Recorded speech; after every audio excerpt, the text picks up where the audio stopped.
Participation podcast, first one. Having a great day, and it's Wednesday. You know what that means?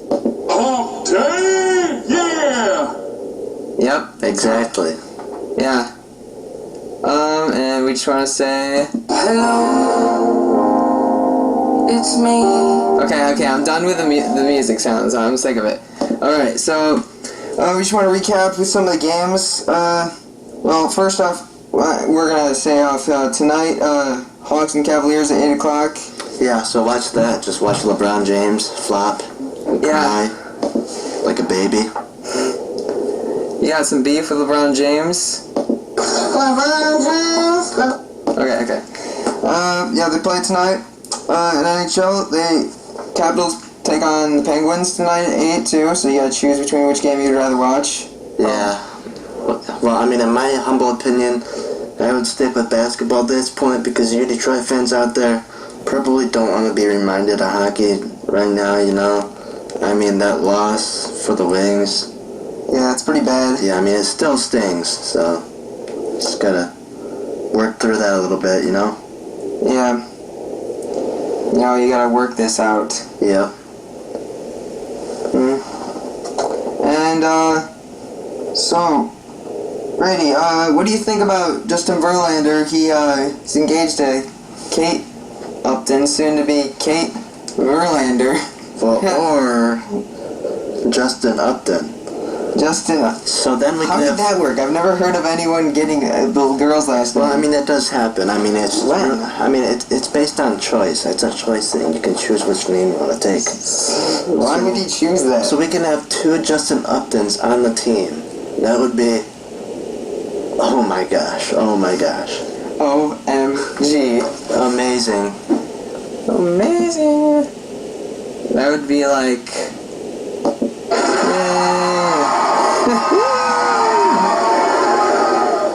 Alright. I'm that excited.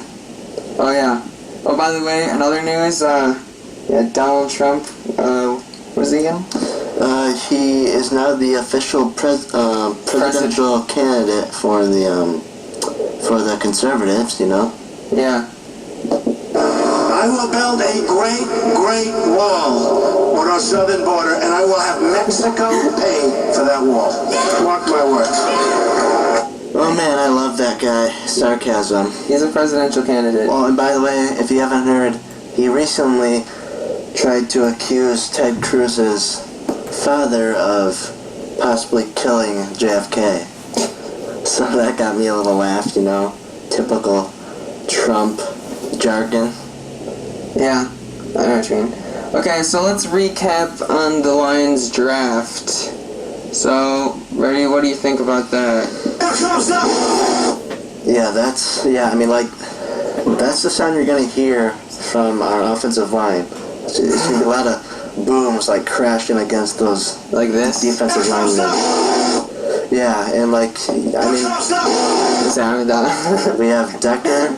He's gonna be smashing guys up in the run game, and hopefully he'll be pretty well in the pass blocking department. And I'm pretty excited for Glasgow. I think he'll start over Swanson, because Swanson, he just struggles, you know. I don't think he's going to start at the beginning of the season, but I think by the end of the season, he's going to push him to start. I think there's a good possibility that he'll be starting. Well, did you hear Decker's number? He chose number 68. His same number, yeah. Yeah, so it's pretty cool. He gets to wear his same college number, and then one guy who I'm really excited to watch just because of his big head is Killebrew. Miles Killebrew. And his nickname in college was Killa because of his hitting ferocity. It just, oh my gosh, I can't wait to see a guy I just can't wait to see him blast receivers or backs that just try and come his way. He's a guy who I think is going to be a pretty immediate special teams impact player, but he's going to push people for the starting spot, and he might be in like the Isa Abdul Qudus if he does play much on defense kind of position. Not great in coverage, but a really solid run stopper. No, not in comparison. Like, he'll play his kind of role. Well, yeah, I know. That is his role. He's a run stopper. Yeah, so He'll be great in the run game. Yeah, his coverage does need to improve. How do you like the Ashawn Robinson? That was a great pick. Oh, I mean, that's a steal for that late in the draft. Like, you wouldn't expect him. I mean, like, a lot of mock drafts had him going in the late first round even, and we got him at 46. Yeah. It's a pretty solid pick right there, and he should be able to, start. I mean, I think there's a good chance that he might beat out,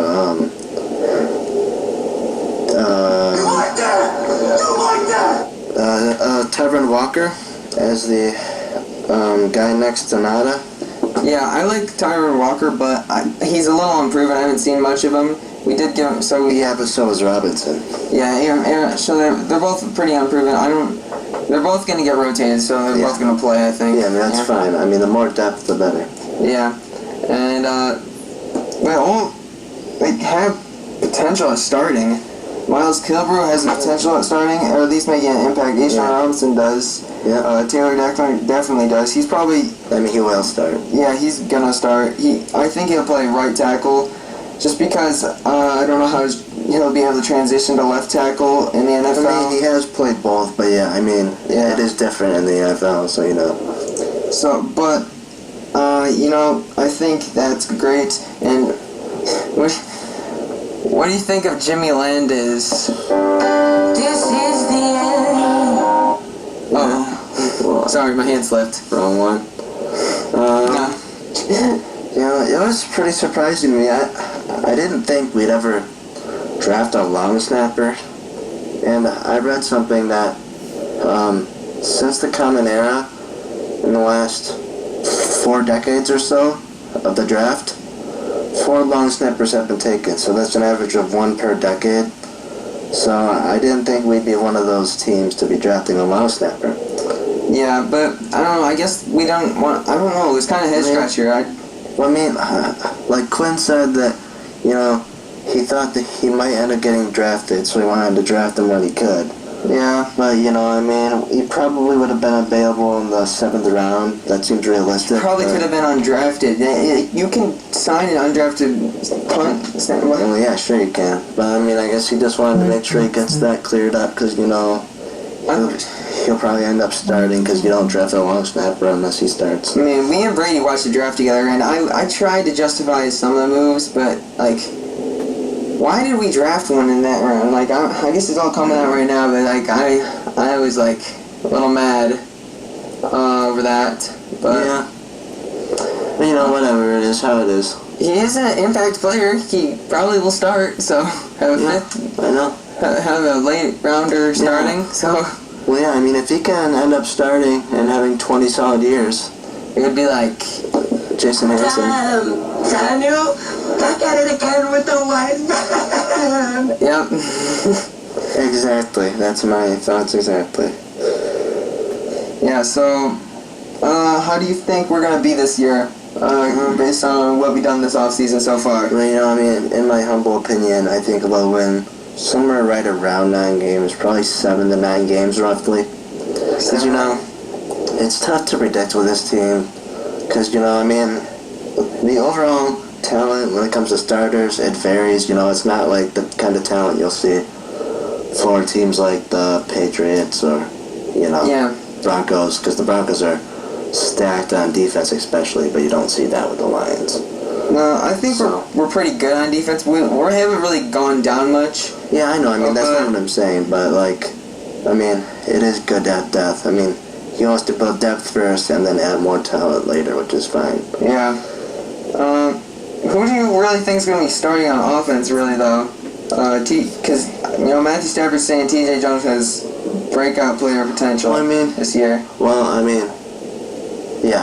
think he's capable of being a solid third option, and if he's not, he'll still be on the roster either way, and he'll be there for depth. And sadly for Corey Fuller, you can say goodbye. He's not going to make the cut in my prediction. I just don't see him making the roster with all these players we got in the receiving corps right now. Yeah, well, I wouldn't really care. I haven't really thought of that yet, but I wouldn't care that much. I guess he wouldn't be able to have to watch from the bleachers where his brother's playing. Yeah, and for the offensive line, as far as the line is concerned, I think that Decker will be starting, and I think Glasgow will end up starting over Swanson at the start of the year. That might be a good prediction. Yeah. And obviously Larry Warford and Reeve will be there. And, it's just interesting to see how that's going to work out. And Definitely. Well, of course, Abdullah will be the front runner as a tailback, and then Stephen Ridley will be backing him up, and then Riddick will be there, and he'll be just doing his job and catching those passes, Kind of another head scratcher a little bit is why did we draft a running back in the 7th round? There weren't, I'm not sure if there were a ton of options to draft people, but I thought we were going to take a receiver in this draft just to add more depth, but I guess we were fine where we had, or we wanted some guys. Yeah, I guess Quinn wasn't too concerned with that pick.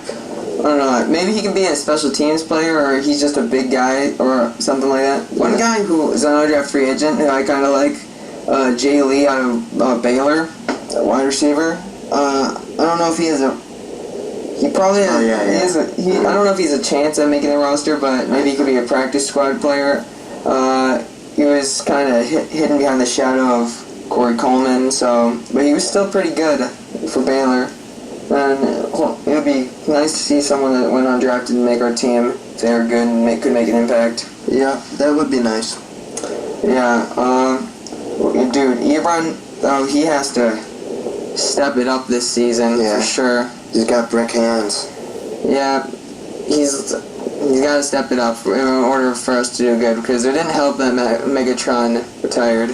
Yeah, because, you can't really expect him to block much. That's not what he does. So he has to have a lot of production, trying to catch the ball and maybe get some touchdowns every once in a while. Yeah. And Golden Tate and Jones, I think Jones is going to have a good year, but not Marvin Jones, not TJ Jones. TJ Jones, I don't know, he'll have to show. I'm not convinced he's going to have a breakout player season, even though he has shown some pretty good flashes of talent. But Jones, I think he's going to have a good year. Who's our number one receiver, you think? Well, they're interchangeable. They're both number one receivers at this point for us. Yeah, exactly. Because they're pretty similar in talent, and they're going to have pretty good production. They're not going to really be... they're going to split it, really. Because they're both... they've both been number 2 receivers for most of their careers, so they're just, really kind of just, there to share the production. Yeah, I agree. And what do you think of the Jake Rudock pick? I know you're a Notre Dame fan. And I know you're a Michigan fan. Yeah. I guess, considering what was available, I guess it's not a bad pick. The only thing I guess I could say that I really like about him is that he's not too stupid with the football, He didn't have too many turnovers. He doesn't have a great deep ball. If he can develop more of a deep ball, I guess that could be useful if he ever has to come in. Yeah. Yeah, and throw it deep to someone. But I think he's way better than Darren Orlovsky for sure, though. I really did not like Dan Orlovsky. I actually despise him. Wrong way, Dan. But I would be happy with Rudock just taking the backup position. But if it comes to when Stafford's if he gets hurt out for season, everyone knows. Would you rather have Dan Orlovsky or Jake Rudock? I'd have Orlovsky in his first season. I don't expect Rudock to really do much in his first season. That's why... It's not like he's a starting quarterback. He doesn't... You're expected to lose once you lose Stafford. We don't have, a great guy behind him. Well, yeah, I know, but I would easily take Rudock. There's a reason why we signed Orlovsky, so he can back Stafford up for one more year. I don't know why we signed Orlovsky. I was pissed off when they did that. No, it's not... I thought we just did it because... For no reason. Is that what you're saying? No, I was saying we did it because in case we didn't sign a quarterback in the draft or draft one. So you're saying Jake Rudock is going to be the number 2 quarterback Orlovsky this season? Yeah, I No, think he should won't. be. Yeah, He won't. He's No. way better than Orlovsky. Not right now, he's not. Yeah, he is. He's a rookie. He was an average quarterback in college. Orlovsky is horrible. He's better than Rudock right now. I would like to see that. Okay, people, you have to, you have to agree with me, because I'm right. Alright, we'll set a poll on Twitter. Who do you think's better, Dan Orlovsky or Who's going Jake to Rudock? Who's going to be the second string quarterback at the start of next Who's going to be the second string quarterback? At the start of next season? Yep. Jake Rudock or Dan Orlovsky? If we knew we were going to draft a backup quarterback, then we wouldn't have. We still draft a backup, even though we already signed Orlovsky. But why would we sign him if we already knew we were going to draft a backup? So of course we signed him to back Stafford up for one more year, just as insurance. And then once Rudock gets a year of experience under his belt, then he'll be the second string quarterback. But in 2 years, it seems like common sense to me. But my buddy over here doesn't seem to have a lot of that. Hey, you know what? It's not common sense. Have you seen Orlovsky play? I've seen Rudock play. You're ridiculous, Brady. He was average in college and average. Okay, I'll get it. But he progressed through the season and. Well, okay, but that doesn't mean he's better than a player who's been in the league for over a decade. Doesn't mean you're good for just because you're in the league forever. Yeah, but I would take a multi-year veteran over a rookie. Not on all occasions, but on most occasions. The reason we brought in Jake Rudock, and Dan Orlovsky, is so we could kind of have a veteran to to back Stafford up for 1 year. To show the ropes a little bit, maybe teach him some stuff, not on the field really, but just over his career. But I strongly disagree. Stafford's the older guy in the room now. He's supposed to be the leader. So why do we need an older quarterback? And plus, he's garbage.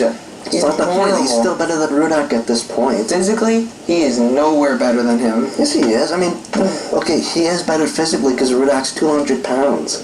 No, he's not. Yes, he is. He's hardly over 200 pounds. Oh my gosh, Brady. I think he might be 210. That's pretty light for a quarterback. You can search it up on Google if you want. No, thanks. Alright, let's move on. Let's talk about some of the Red Wings. You mean the future? Yeah. Well, the future goaltending situation, it's still not set in stone. Howard said he is okay with being traded, but Mrazek still isn't guaranteed as our future goaltender, because he did struggle very badly down the stretch of last season, so that shows that he still has plenty of weaknesses and he has to improve. But I think odds are he will be our goaltender for years to come, and Howard will eventually leave and take that awful contract with him. Yep, really? Yeah. Oh yeah, Howard's saying I wouldn't mind being traded. Yeah, he understands. Yeah. That's a pretty subtle way of saying that he'll be fine with being done in Detroit. I'm sure that's pretty sad. I don't even know how to respond to that. I'm sure he wouldn't want to leave, but he knows what his situation is, and he doesn't want to back up some kid. And he has that big contract, and he wants to prove himself, but he can't do that if he's backing up Mrazek, Yeah, I know what you mean, but I don't know. It'd be disappointing if he leaves, but I wouldn't mind, obviously, because of that contract, but. Yeah. And Franzen, that's just been a disaster, and he won't be playing, and he'll just be there, and he'll just be taking up money, just a lot of dead money from Franzen. Yeah, I can do that. Even Weiss is still, his money. This is the end. And it's hard to predict the future. I don't think that we'll be going through any full-scale rebuild, a 5 to 10 year thing like the Maple Leafs are going through. But with the Wings, I think it would be pretty realistic to expect them to struggle for at least a few years while young talent develops, and then we can eventually make some big moves maybe, and then hopefully be a Stanley Cup contender within the next 3 or 4 or maybe 5 years. Who knows? Pretty strong farm system. We have some good defensemen. We got Russo and that kid from Finland. His name's a bit too hard to say for me. And when we got Mantha, I think he still has a very bright outlook, and he will be a solid forward for years to come. Yeah. And of course, Double A, Grease Lightning.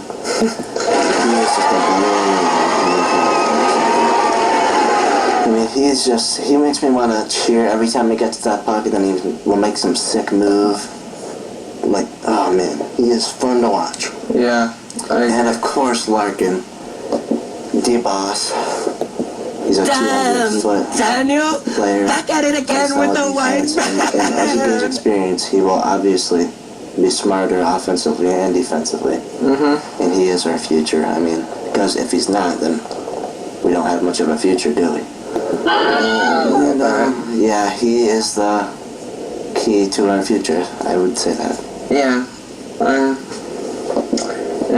what do you think about Datsuk leaving? I know you're a huge fan of him. Yeah, I think that's a dumb question. I mean, because what do you think my answer is? Okay, that's true. Of course I'm disappointed. I am crushed. But, I mean, Oh my. what I don't understand is that some fans are angry with him because, you know, he's not done with his contract. But he's not betraying us. He already said, even before this season starts, he wanted to leave, but he just stayed out of respect for the organization. So, and you know, his ankles are in bad shape, and he hasn't had a healthy season in several years. Yeah. So, I mean, you can't blame him for wanting to see his family, too. I mean, he has missed a large chunk of his daughter's life because his career has spanned over her daughter's entire life, so he would like to go home, and I can see why, you know, I mean, and I'm sure he would like to be in Russia more than here. Yeah, I know. Because, I mean, that's his home. I mean, what do you expect? I mean, he's a Hall of Famer, and he's one of the Wings greats, and I can't wait to see his jersey just lifted up in the rafters and seeing that banner. You think his jersey's gonna be retired? When do you think that's gonna happen? Well, I mean, I don't think it's going to be next season. Obviously. I think it'll be the season after that.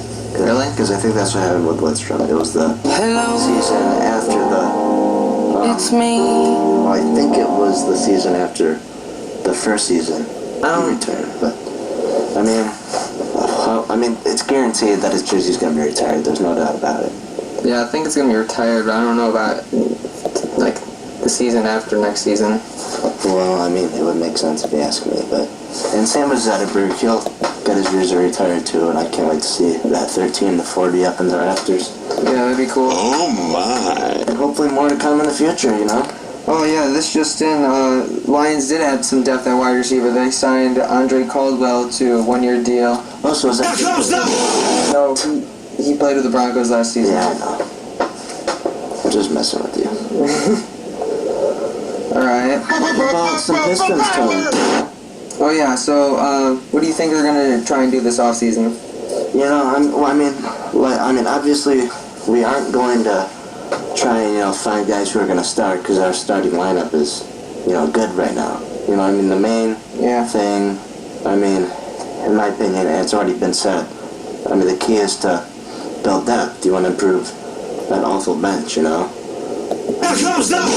And I could not stand Blake, and he honestly kind of looks like a crackhead. I don't mean to insult him. Yeah, I mean, that's a little rude, and he was an important part of the roster. I agree with you. He's just, you can't really hate him, but like, okay, you can, but like, he just But if we didn't have him, then we'd have a hard time making the playoffs because he was the backup for most of the season. And just imagine if like Spencer Dinwiddie was the backup. We probably would have lost some more games, and it would have been much more difficult without him, even though he did struggle at times, singing nicely, season. And just imagine if like Spencer Dinwiddie was the backup. We probably would have lost some more games, and it would have been much more difficult without him, even though he did struggle at times, singing nicely. With Drummond, his only concern for the future is free throws, really. I mean, like, we are signing him to a max contract, even with the free throw struggles, which I'm... Yeah, I hear he's going to try shooting underhand now, so... Well, I mean, it's all in the tape. Yeah. Like he puts the work in, so don't insult him for not putting the work in. He's not being lazy about it. He's just bad at it. He works more than anyone at his It's free really throws, mental, but too. It's a mental thing. I mean, there's no way you can miss 35% of your free throws. A grown man doesn't do that, especially if you're a pro. It doesn't happen unless there's something going on in your head. So yeah, I mean, hopefully, maybe, just maybe, shooting some grannies up there will somehow improve his mental state. I don't know if that makes any sense, but let's just hope that happens. Yeah, I mean, if he can shoot at least 50%, then he's going to get hacked a lot less. Teams are not going to pay as much attention to him in terms of fouling, which would be nice, and it would be more entertaining that way. Yeah, I agree. Because, you know, I mean, no one wants to see a game full of free throws. That's never exciting. Okay, also with the NBA, they ruled out Chris Bosh for the remainder of the playoffs due to blood clots in his calf. Not surprising, and he wanted to play, which I don't think is a good idea. I mean, he could die. I mean, yeah, at some point you gotta take your body into consideration and be like, yeah, I can't play. People die from blood clots, okay? He doesn't want to risk, you know, making things worse. The same with Steven Stamkos of the Lightning. I'm not sure if he said he wants to play right now or not, but, you know, he's got some blood clots too. I wouldn't play. But, you know, I mean, Bosh has had clots in his lungs, which is more serious than having clots in your knee like Stamkos. But, you know, I mean, they're both serious either way. They're blood clots. Come on. Oh, yeah. In some more news, the NBA tells teams jersey ads cannot be associated with alcohol, tobacco, gambling, politics, media, or Nike competitors. So, Well, but isn't that like everything? actually, that's a lot of stuff. What? Do you like that? I don't like that. Because, I mean, okay, so they can't compete with Nike competitors, but isn't everyone a competitor of Nike? Exactly. Well, Like, I mean, so brands like Adidas and Reebok can't have their stuff on jerseys then because they're competitors. And, like, sports brands, I guess, is that what they're saying? yeah. So I don't know if that doesn't make sense. Like, so all the advertisements are going to be like Nike, is that what they're saying? No, they're saying that it just can't be related to like alcohol or all that good stuff that I just Okay, said. so I mean, like, they're still going to have like Burger King and McDonald's ads. Yeah, they could have those on it. Yeah. Yeah, so that's what they meant, really. Yeah, you're going to see a lot of McDonald's. Probably. But I guess if they have to make money.